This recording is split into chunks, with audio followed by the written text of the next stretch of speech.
Shalom saudara yang dikasih Tuhan, senang berjumpa kembali bersama dengan saudara dimanapun saudara berada.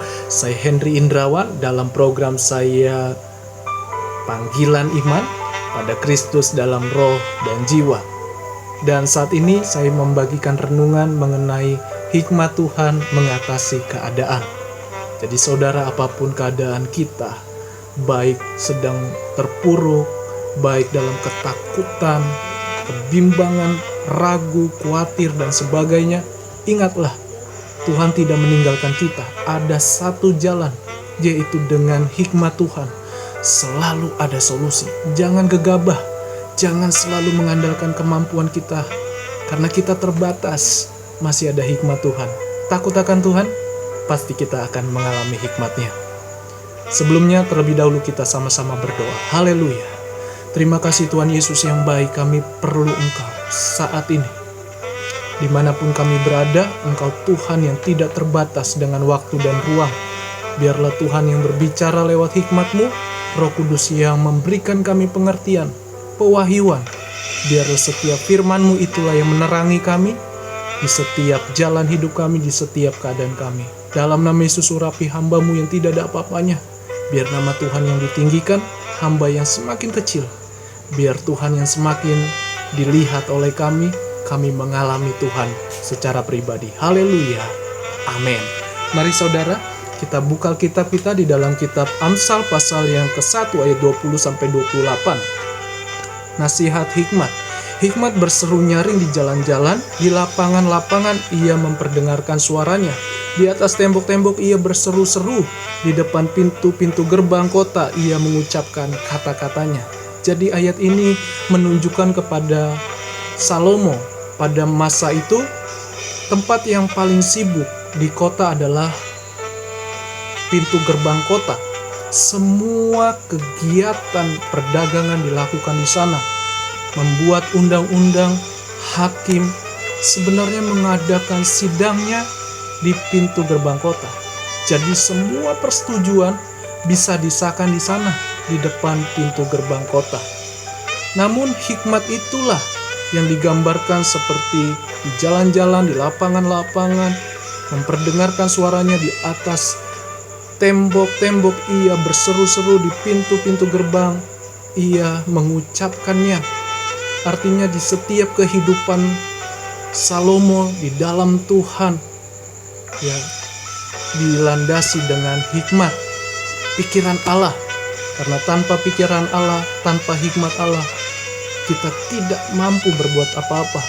Jadi baik dalam bidang kehidupan, bidang keluarga, atau di dalam keluarga, dalam pekerjaan, usaha, di dalam pergaulan, komunitas kita tetap perlu hikmat Tuhan. Supaya kita selalu mendapatkan solusi, tidak terombang-ambing, tidak terbawa arus dunia ini. Dan ayat 22, berapa lama lagi hai orang-orang tak berpengalaman, kamu masih cinta kepada keadaanmu itu, pencemooh atau penggosip, omongin orang, masih gemar kepada cemooh, dan orang bebal benci kepada pengetahuan. Ya, jadi sekalipun ada hikmat, tapi juga ada kebodohan. Artinya orang yang tak berpengalaman di sini, orang-orang yang berdosa, orang-orang yang tidak bertobat, orang-orang yang menolak hikmat Tuhan. Di mana Salomo sebenarnya memberikan teladan yang baik, tapi mereka tidak mau, tidak peduli, hiraukan. Dan kita diingatkan kembali, jangan hiraukan hikmat Tuhan. Hikmat Tuhan ada di dalam kehidupan kita yang percaya. Jangan mencintai, ya, pencemooh atau menjadi orang yang mencemooh, menggosipkan orang, menjelekkan orang, menghina orang. Jangan saudara. Dan orang bebal benci kepada pengetahuan. Pengetahuan adalah firman-Nya, Tauratnya, perkataannya. Tentu mereka tidak suka. Orang-orang berdosa itu tidak suka, tidak mau menerima. Orang yang bebal, yang keras hati, dia tidak akan menerima.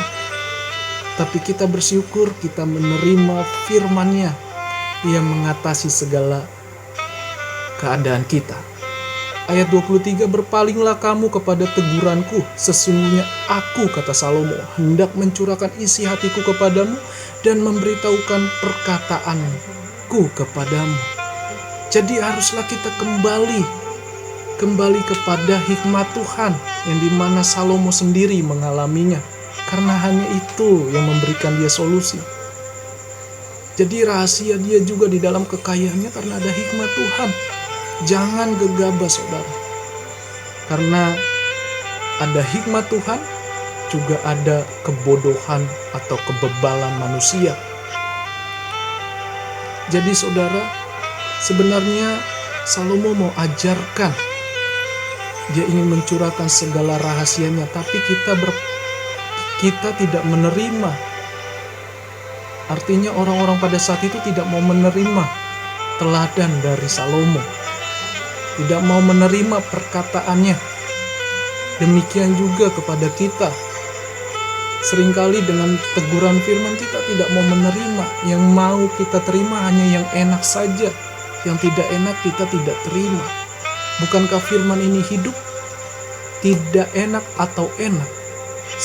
Semua ini berbicara tentang hikmat Allah. Berbicara tentang firman-Nya, perkataannya. Selalu membawa kita kepada kebahagiaan. Ayat 24, oleh karena kamu menolak ketika aku memanggil, dan tidak ada orang yang menghiraukan ketika aku mengulurkan tanganku, bahkan kamu mengabaikan nasihatku dan tidak mau menerima teguranku. Nah, karena kita menolak segala nasihat, teguran, akhirnya kitanya yang rugi sendiri. Kitanya yang rugi. Jadi saudara, Salomo mengingatkan kembali kepada kita orang percaya, selalu ada hikmat Tuhan mengatasi keadaan kita. Jangan selalu terpuruk dengan keadaanmu, jangan selalu mengasihani diri sendiri. Masih ada hikmat Tuhan untuk mengatasi segala persoalanmu, badai kehidupanmu. Dan saudara, di ayat yang ke-25, jangan abaikan nasihat, yaitu firman-Nya. Jangan abaikan. Sekecil sederhana apapun yang kita terima, jangan diabaikan. Saya mampu, saya bisa, saya kuat. Itu karena ada Roh Kudus, karena ada firman-Nya. Bukan karena saya sebagai mungkin dalam pelayanan atau hamba Tuhan. Bukan itu. Tidak ada kemampuan saya. Semua karena hikmat Tuhan, semua karena pertolongan dan anugerah Tuhan. Jadi jangan abaikan nasihat seperti Salomo. Banyak orang-orang pada saat itu mengabaikannya, tidak peduli. Dan ayat 26-27, ini sebab akibatnya yang tidak mau menerima hikmat Tuhan. Maka aku juga menertawakan celakamu, kata Salomo. Aku akan berolok-olok apabila kedahsyatan datang ke atasmu. Apabila kedahsyatan datang ke atasmu seperti badai dan celaka melanda kamu seperti angin puyuh. Apabila kesukaran dan kecemasan datang menimpa kamu. Jadi karena kita tidak memiliki hikmat, dampaknya kita yang rugi sendiri. Karena kita tidak mau menerima firman-Nya, kita tidak taat, kita tidak mengandalkan Tuhan lagi. Jadi saudara, jangan sampai terjadi sebab akibat ini. Tuhan mengasihi kita, jangan bebal hati kita, jangan keraskan hati kita, sehingga kita sulit menerima. Sebenarnya hikmat adalah didikan. Hikmat Tuhan mengatasi segala kemampuan manusia. Kalau kita tidak memiliki hikmat, akibatnya kengerian, kehancuran, penderitaan, dan hukuman kekal. Ayat 28, pada waktu itu mereka akan berseru kepadaku tetapi tidak akan kujawab. Mereka akan bertekun mencari aku tetapi tidak akan menemukan aku. Wow, sangat mengerikan. Artinya sudah terlambat semua. Karena sudah terjadi kehancuran, kengerian, penderitaan. Karena kita tidak menerimanya.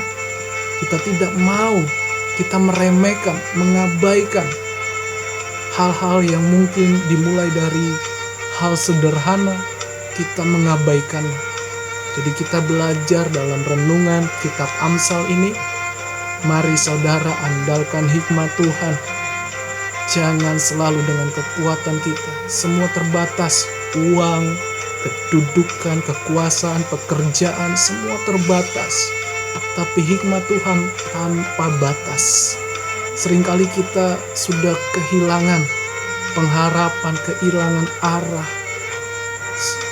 Kita tidak tahu apa yang harus kita perbuat, tapi ada hikmat Tuhan yang mengatasi segalanya. Tuhan itu tidak terbatas dengan kondisi kita. Dan beberapa renungan yang saya pelajari ada 3 poin. Hikmat sebagai solusi mengatasi keadaan. Yang pertama, jangan mengabaikan teguran Tuhan sekalipun terasa sakit. Mungkin sakitnya sekarang, tetapi itu akan mendatangkan kebaikan sampai generasi, sampai kita punya anak cucu nanti. Kalau Tuhan percayakan, jangan abaikan dulu teguran Tuhan. Terima saja, taat. Orang yang berhikmat, orang yang bijak, dia menyimpan teguran itu, dia pelajari, dia tekuni, dia siap diproses dalam prosesnya Tuhan. Relakan hati kita untuk diajar melalui hikmat. Yang kedua, keuntungan hikmat Tuhan itu membuat segalanya berhasil. Saya lihat contoh-contoh hamba Tuhan yang diurapi, hamba Tuhan yang benar-benar melayani, mengasihi Tuhan. Saya lihat keluarganya, rata-rata anak-anaknya berhikmat, hebat-hebat. Bukan karena kedudukannya, bukan karena kekayaannya, tetapi hikmat itu turun dari orang tua kepada anak. Jadi hikmat membawa kita kepada keberhasilan, keberuntungan. Dan yang ketiga, hikmat sebagai solusi mengatasi keadaan, yaitu hikmat hanya di dalam Tuhan dan hubungan pribadi kita dengan Tuhan. Jadi kenali dulu Tuhan kita dengan benar. Jangan sampai kita salah, jangan sampai kita keliru, jangan sampai kita salah pandangan, pemikiran kita kepada Tuhan. Selalu kita salahkan Tuhan dengan keadaan yang tidak enak, tapi ketika keadaan yang enak kita lupa sama Tuhan. Jangan, saudara.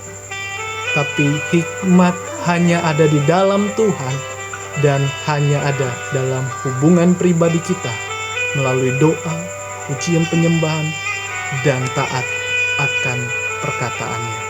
Itu saja yang saya bagikan. Jangan lupa bagikan channel ini dan juga like, komen, dan subscribe agar nama Tuhan dimuliakan. Itu saja. Selamat kita memiliki hikmat Tuhan, hikmat tanpa batas yang mengatasi segala keadaan. Tuhan Yesus memberkati kita semua. Shalom. Haleluya.